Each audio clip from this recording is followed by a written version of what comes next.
Welcome to the Pocket Size PR podcast, the podcast where pocket-sized portions of PR wisdom are distilled and communicated by marketing professionals. I'm your host, Charlotte Nichols from Harvey and Hugo. Today on the show, we have Danielle Croce, who's Commercial Director of Intersight. Welcome, Danielle. Thank you. So, Danielle, how do you define PR?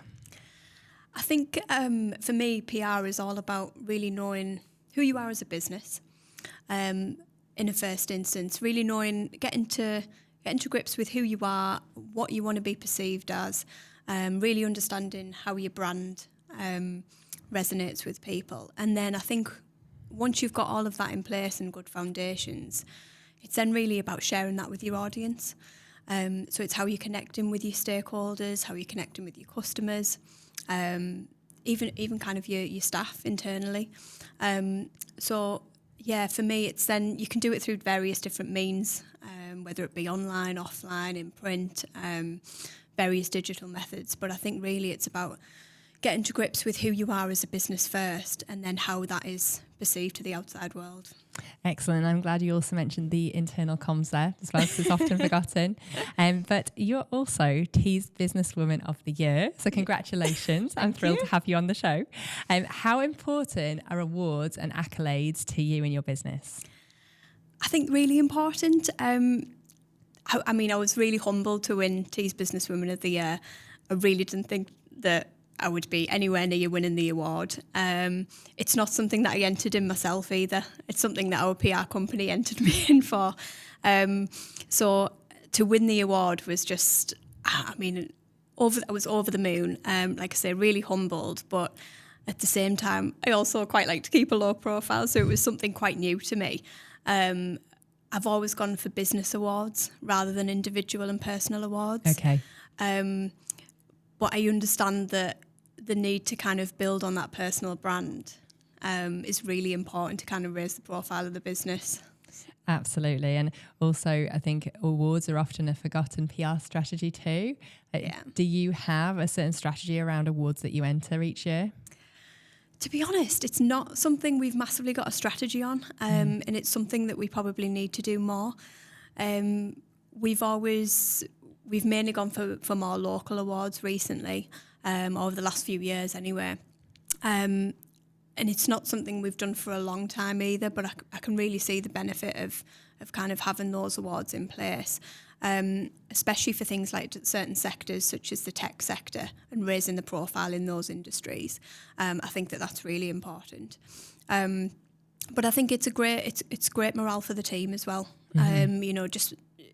It kind of celebrates the wins and it makes you realise where you've come from as a business. But for me, it's all about having the quality behind that award as well. Mm-hmm. So we never just enter awards in the hope that we'll potentially, might win. I really want to have something to back it up. Definitely.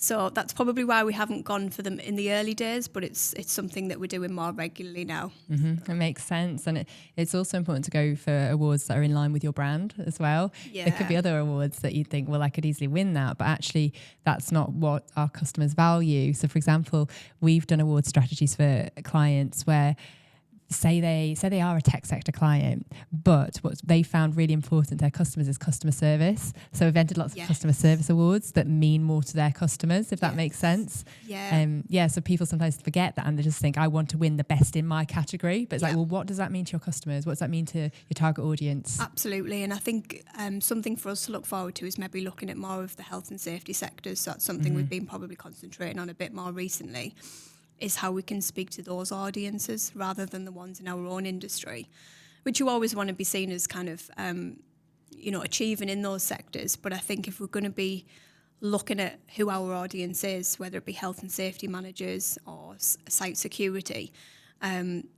you want to be perceived as a good company in those industries. So I think that's really important. Definitely, I agree. And you've mentioned that you're already in the tech company, tech and health and safety. How important is PR in the tech industry? For me, I think it's hugely important. Tech can mean a lot of things to a lot of different people.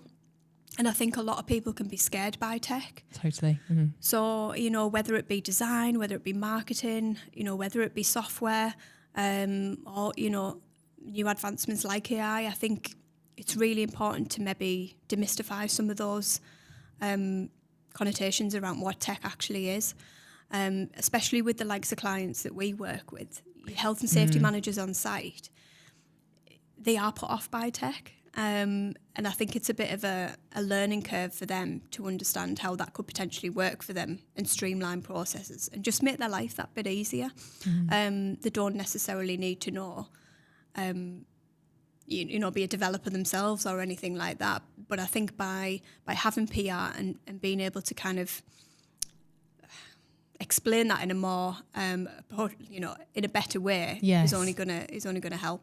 Yeah, because you do hear that, and it might be unfair of all kind of tech industry companies, but sometimes there's a lot of jargon. There is. And it confuses people. Yeah. And I suppose PR can simplify things into layman's terms. Yeah. And it's an educator, really. Yeah, it is. It is an educator. And I think there's probably, you know, with kind of the new evolutions more recently around AI and things, people think, oh, everybody's doing it, but actually, are they really doing it? And I think we're all just learning. At the moment. Yeah, that's so right. So we're all just trying to find where that fits in for us and finding our feet in it. So I think for people outside of that tech sector, it must be even more scary for those guys. So yeah, I think for us anyway, in terms of our PR, we've always tried to keep it really simple in terms of what we do, deliver that message quite concisely and straight to the point, really, rather than including a lot of tech jargon that people won't necessarily understand. Definitely. And that's, like you say, it depends on your audience. Some tech needs to be really complicated and specific, whereas health and safety industry or industries that are more traditional and don't understand tech, then simplify where needed. But I think what PR is really good at is sharing stories that make sense to people, help them process the information that way. Yeah. And often people want to hear about other companies that have used it, how it worked for them and how they can benefit. I bet that's a good kind of promotional way of expanding your company. Yeah, absolutely. I think you're right about creating a narrative and creating a story about, especially when we began in the early days, we always just wanted, our mission was really to improve site safety through digital technology. And how we do that might be quite varied in terms of the technologies that we use and things, but ultimately we're providing a service which does streamline the whole process for people coming onto a high-risk site, whether that be inductions, whether that be managing skills and qualifications, whether that be creating e-permits before they're doing a job on site. So it's just about making that story applicable to the people who you're talking to on site. Yeah, that makes sense. And it's always so important to have that simple purpose as well, like you have, clearly. Yeah. Brilliant. Now, correct me if I'm wrong, but I think you started your career as a graphic designer. I did. So what role can graphics play in a PR campaign? Because people might just be like, oh, I don't do graphics. Although I don't do a lot of it now, although I still design the website. They still all laugh at me in the office because even if a newsletter's going out, I'll have my eye on it and I did wonder, yeah. And they'll all laugh at me and say, oh, Danielle won't be too keen on that. So yeah, it's always played a big part in our brand, in our business. I do like consistency because I think it's key for brand message, it's key for brand recognition. So, you know, whether we're talking about fonts, colour palettes, graphics, imagery, I think it is really key to keep people engaged. And, you know, if they're going to see that consistency across multiple platforms and multiple channels, you're going to create that brand loyalty a lot more. So, yeah, I hope that it's something that we've managed to maintain through Intersight. With my background. Yeah, absolutely. You know that it's run by a graphic designer. Everything looks perfect. And it's so important, that consistency word that you mentioned. Yeah. So important for building brands. Yeah. So, yeah, well done there. I saw online that Intersight recently celebrated its 10th anniversary, which is amazing. Crazy. Congratulations again. How important is it, do you feel, to reflect on kind of key milestones when you're running a business? Yeah, super important. It doesn't feel like 10 years in the slightest. It feels more 4 or 5 years. And I think in those early days, it was almost a bit new for people. The technology or the solution we were providing was just extremely new. It was not really heard of before. And I think by bringing that new process in and people slowly coming to get to grips with new ways of doing things, we then, through COVID, seen a real big, we projected forward massively, and because there was a real need for people to do inductions remotely. So although it doesn't feel like 10 years, we didn't want to let the milestone pass us by. And I think it really it allows us to reflect on where we have come from, and it allows the staff to, celebrate where the business is now, and where we've come from in the past as well. But also I think we've built a quality brand over the last 10 years as well. So I see that as a celebratory milestone in the fact that we must be doing something right. Absolutely. You do hear sometimes agencies saying, oh, there's no point reflecting on another year in business or anything like that. And it's all just kind of almost easy content to share. But I think it is important because it reflects that experience, the longevity of the business. Yeah. And you don't get to 10 years by accident. So I'm always up for celebrating every anniversary. Maybe it's just the way I am, but I do think it's a good PR tool just to remind people, hey, we've been around a long time now. And also to create little events off the back of it, get customers, clients involved, and do things a little bit quirky as well, link to a number or plan a campaign around it. Yeah, absolutely. And I think it's probably the first one we have celebrated, I think. But 10 years just seemed like a great milestone for us to do so. And I think we'll do something probably as the sun comes around a bit more in terms of with clients and things like that. But for us, it was a really special occasion because we also had Chris MacDonald, the local MP, come into the office to celebrate the 10th anniversary with us, which was, absolutely phenomenal. So. I saw that too. And was it Chris that mentioned you in Parliament as well? He did, yeah, which was a surreal moment. Yes, and you were congratulated by Rachel Reeves as well. We Is that were, true? Yeah. Fantastic. Can you tell us a little bit more about how that came about and why you think it's important to be involved in the political landscape? Yeah, so when it was our 10th anniversary, we worked directly with our PR company to invite Chris MacDonald in on the 10th anniversary. And it was great that he could come along and celebrate that with us. And he was really keen to do so. And I think the fact that it was a local company who'd seen quite a lot of growth over the last few years, he asked us if he could mention us in Parliament if he got the chance to speak. And we didn't think that it would come off necessarily, but we had it on in the office and we just had it on in the background. And then he got invited to speak and he mentioned us. And yeah, it was absolutely amazing. Just a surreal experience, really. But I think, again, it does go back to kind of that recognition that we've got a good brand, the business is doing well. And I think if we're looking at overseas markets and things like that, expanding globally, it just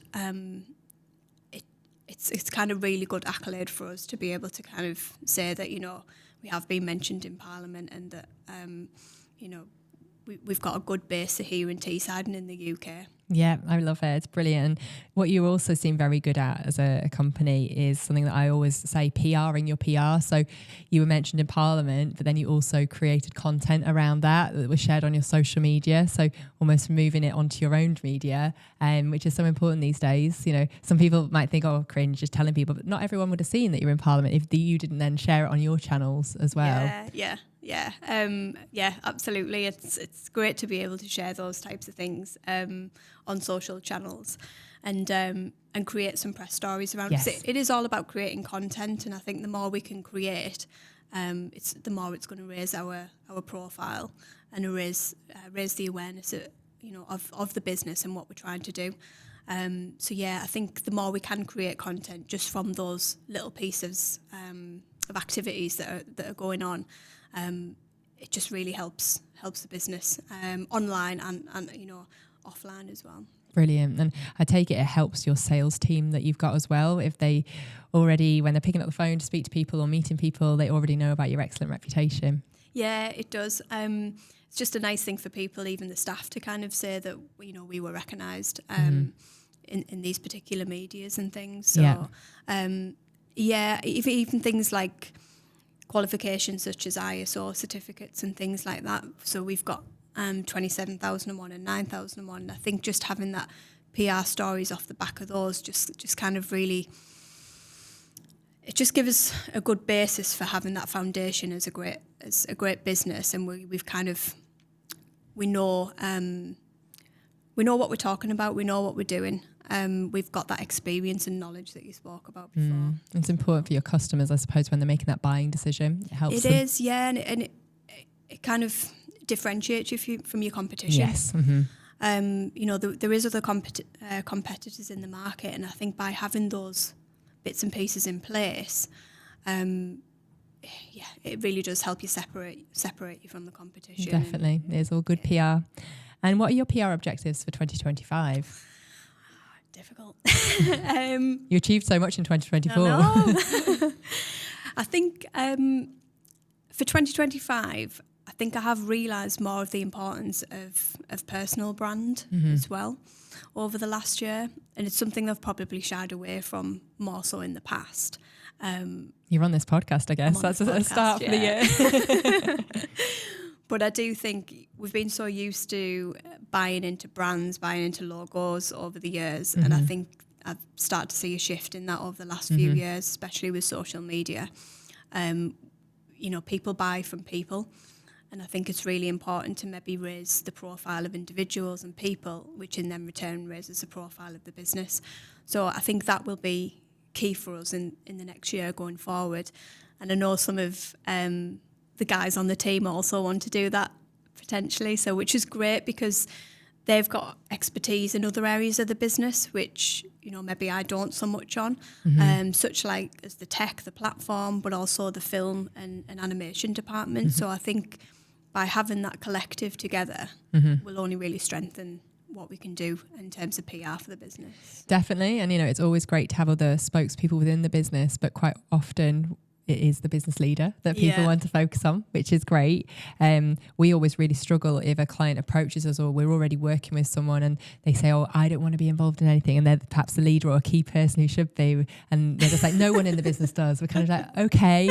They're just like, we want to build a business that's not reliant on our names individually. And it is very difficult to do because you need to build that human brand, that human face of the company. So it's always so much easier when someone recognises the importance of personal brand, which, like you say, more and more people are now. And I think I probably would have shied away from that a few years ago. And it definitely still doesn't sit comfortably with me, for sure, because I am quite quiet, nurtured. But I think out of the four of us as owners of the business, it's probably me who would be the only one who would do it. But I think over the last couple of years, like I have seen the importance of building that personal brand more so. And I can see an advantage of you being the key spokesperson because aren't you in quite a male-dominated industry? Yeah. So you're going to stand out a lot more if as a female, director in the company. Yeah, I think from both sides in terms of safety, high hazard sites, but also from the tech sector side as well. So that's something we're trying to increase is, female employees into the business a lot more. It's something that we want to evolve and we want to develop. It still is very male heavy in certain areas, especially developers. But the more we can introduce to the business, then we would really like to do so. Definitely. And it's great from a health and safety perspective because over the last few years, I've seen a total shift in safety managers. It is quite male heavy, but we certainly see a lot more females now in health and safety. So when we're working on these sites, it can be a mix now, which is brilliant. I think when in the early days when we first started visiting sites, I was probably one of the only females on site in PPE and, we'd be doing the induction content. But that landscape's certainly changed now. I'm seeing a lot more diversification. Good. Excellent, good to know. And I guess it's almost that wider mission for you as well, which you can achieve through PR, almost to encourage more females into the industry. Yeah. It is. And I think by winning the award as well, hopefully I can do good by it. Yes. Whether it be kind of showing, females that they can work in these type of sectors, or whether it be going and working with smaller school children to show them what's possible in terms of working in those sectors and what they can achieve, then, hopefully I can put it to good use in that way. Oh, I'm sure you will. So, Danielle, we just end on one last question. What is your top PR tip? I think my top PR tip would be, and it's probably going back to your first question, Charlotte, around what is PR. I would really say is understand who you are, who your business is, and what you're trying to portray to your outside audience. Because I think once you get that right internally, you can really begin to create a really good PR strategy externally. So I know that's something we've been working on in terms of the vision, in terms of the values of the business, the mission. And I think once you get that right internally and it's communicated to your staff well, it's then something that can be communicated externally, and it maintains that brand consistency. I agree. It's really critical. So let's end on the message of you must understand your business. Yes. Thanks, Danielle. For sure. Thanks, Charlotte. Nobody can do business with you if they don't know about your business. But nobody will do business with you if your business's brand doesn't have trust and credibility. PR is the secret sauce in the marketing mix that can help achieve this and so much more. If you're interested in how PR can help your business, contact Harvey and Hugo, harveyandhugo.com, or email info@harveyandhugo.com.